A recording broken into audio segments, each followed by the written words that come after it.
college football nerds here to revisit our 5 reasons why Alabama might win versus LSU, 5 reasons why LSU would win versus Alabama. Since the game is over, we can now grade ourselves and know how good we did.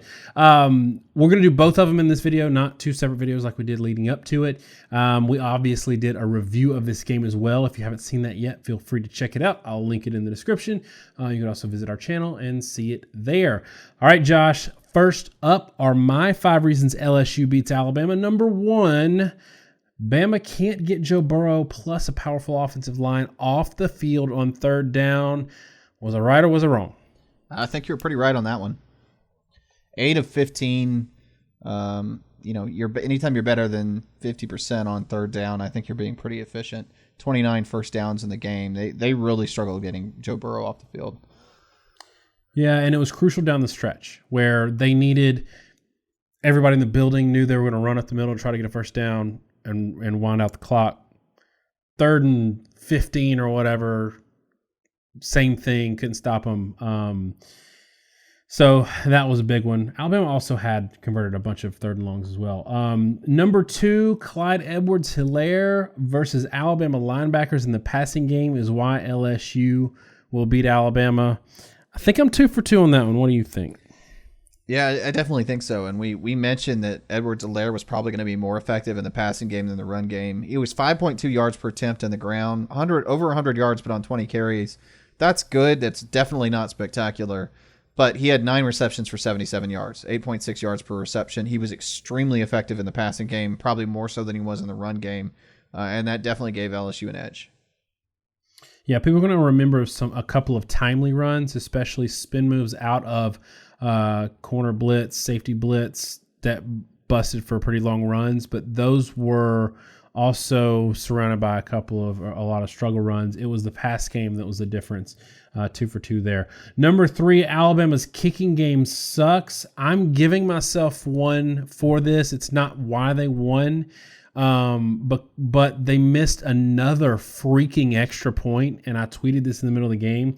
The postmortem on the Nick Saban era, one of the things, yes, is going to be that his team struggled to kick the football, but more specifically, this is the 2nd year in a row where they can't find a guy to kick extra points. And it's like, yes, we know there's been issues kicking the ball, but we're talking about something middle schoolers can do.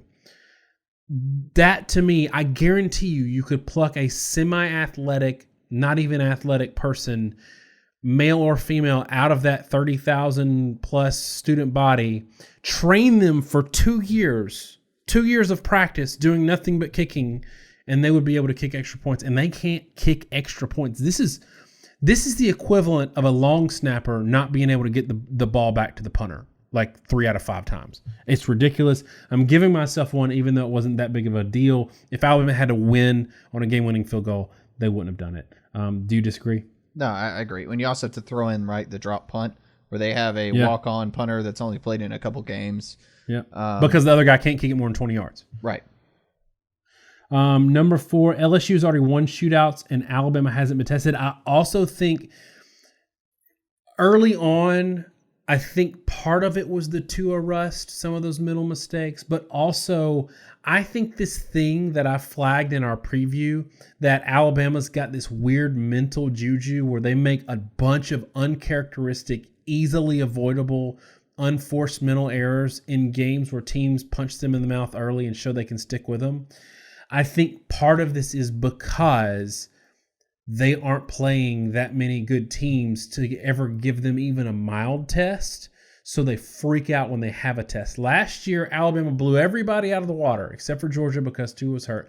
They blew everybody out of the water. They got to the Clemson game. Clemson punches in the mouth, boom, boom, and they never recovered. Almost happened here. What do you think, number 4?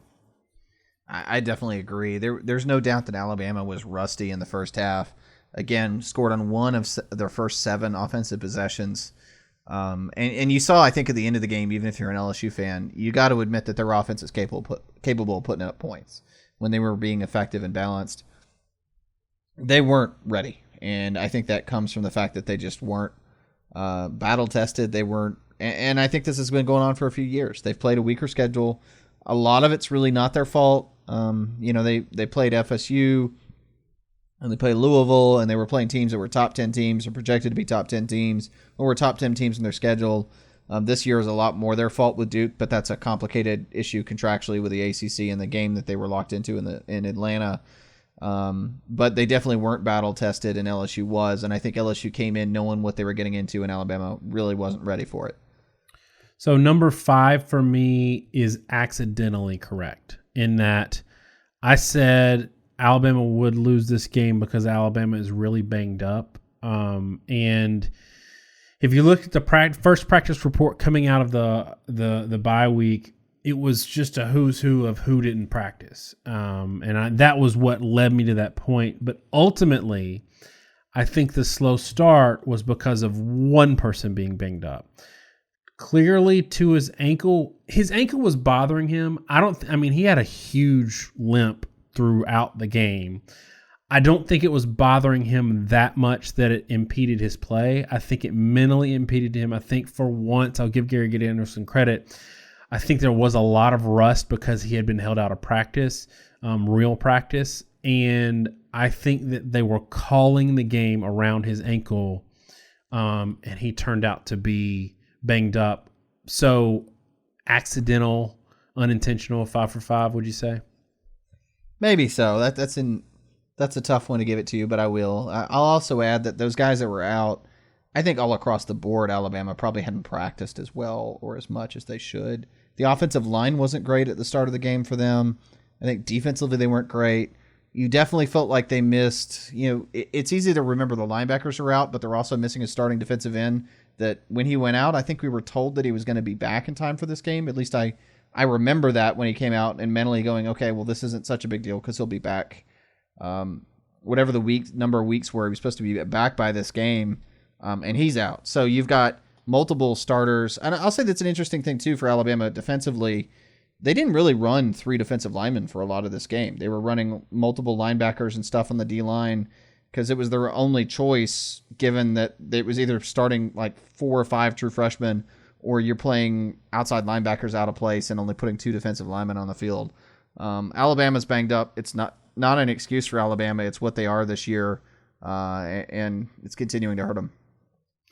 Yeah, at one point for many reps in the second half, Terrell Lewis, their outside linebacker, edge rusher, sack specialist, was playing middle linebacker to fill run gaps. That's how bad it is at Alabama for linebacker right now. All right, switching over to your picks, your 5 reasons. Number 1, Alabama predicted to win by advanced stats models, and this is, to me, this is wrong, clearly, because LSU won. But it's funny looking back that you picked this one, given that you flagged that Alabama, even though advanced metrics loved Alabama because they discard garbage time, you saw some stuff in garbage time that scared you coming into this game. I did. We talked about this a lot both ways. Early in the season in our top 10s, we had Alabama lower because we were saying, yeah, it's garbage time. But you said this over and over and over. Their garbage time issues were a sign of major problems with depth. And it's kind of, we said this, I think, in our review of the game. Alabama was rotating guys in first series of this game. They knew they had depth problems. They were playing second and third string defensive linemen all game long. And they were just kind of constant deficient as a result of it. So that sort of numbers were off. I will say, for example, our model had this game 38-44. That's an 82-point game. We ended up with an 87-point game. I don't think the advanced stats were necessarily too far off on what this game was and what it should look like. Turnovers. It was turnovers. It's another thing we said in this game, and I'll say this in terms of advanced stats. There's always variability. And we both commented, or we both said, pretty definitively, if one of these teams ended up +2 in the turnover margin, they were going to win. And if you count the drop punt as a turnover, which it doesn't in stats, technically that's a turnover on downs. If you count the drop punt, Alabama was -2 in turnovers. And I do feel like it flip-flops. If anybody was going to be -2 in turnovers in this game, they were going to lose. So I still am okay with counting it as a loss, particularly because Alabama's defense is not better than LSU's, which SP Plus still says. But I don't think they're necessarily totally wrong about what these teams are. Yeah, and for the rest of these, I don't think you take like you're not 0 for 5 because Alabama didn't win. I think we can look at each of these in a vacuum, irrespective of what the final score was, which to me means your number 2 was accurate, and it was Grant Delpit can't be in 3 places at once. The concern there was you've got some other safety play and nickel play. Fulton's great, but Stingley's a freshman, still great, but still a freshman. So you can't have Grant Delpit covering everything, and I think this is accurate. Alabama still put up 41 points. Tua still went ham on the secondary. I think he had to earn it, and I think that the secondary for LSU and the defense for LSU is better than Alabama's. Said that in our review. But I do think this is a win for you on this one. Yeah, and this, I guess, to sort of put it in perspective, so Delpit went into this game, I think, being second on the team in tackles, or at least, if not second, then no, I think he was maybe a close third. Delpit was 1, 2, 3, 4, 5, 6, 7, 8, like 9th in the team in tackles. He only had 2 tackles in the game, and Chason. 2 tackles, both solo tackles. Chason only had, going into this game, 13 solo tackles, and he had 5.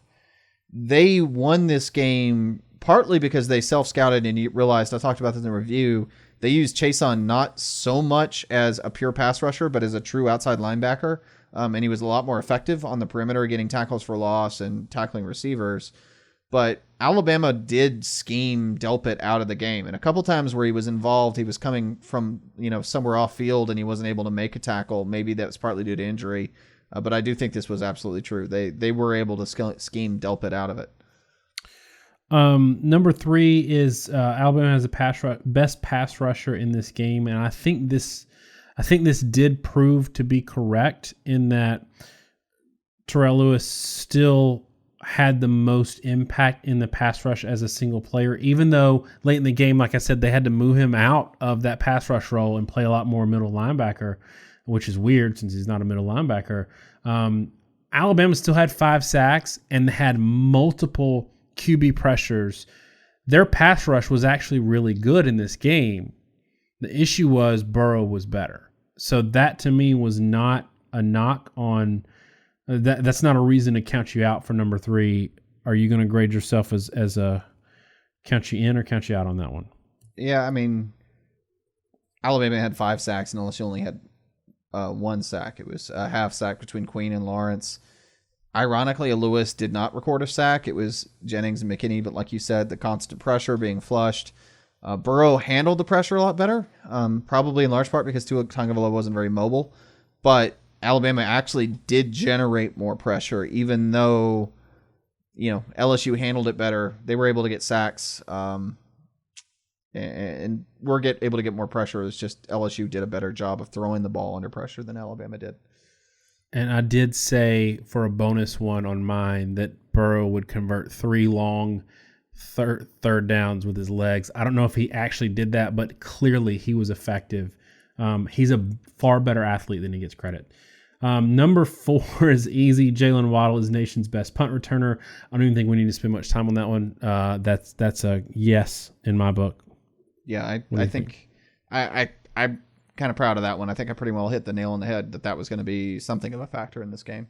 And not only that, but the timing of that kick return was huge, because I think that if Alabama goes 3 and out there, the game is over there.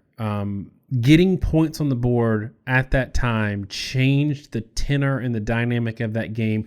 Yes, later on in the half, Alabama had that meltdown at the end of the second quarter that also put them in a bad hole, but I think they were on their way to a 33-6 type half if he didn't do that. So I think that was an easy one. Number 5 is also obviously yes for you. You pointed out that Najee Harris averages 10+ yards every 4 plays. You noted, in advanced statistics, he didn't have a lot of super long runs because of how teams play the RPO, but that he was consistent, maybe under the radar consistent in how many 10+ yards runs he gets every 4 plays, which is 1. So what do you say, number 5? You yes on that one as well? I think that should be kind of an obvious yes. He had a long of 31 and he had 146 yards, 7.7 yards per attempt. I mean, he averaged over 7.5 yards per carry. He was the best game of his career. Right. I mean, he was kind of averaging those sorts of numbers. LSU played more aggressively, which did let him have a little bit more longer runs.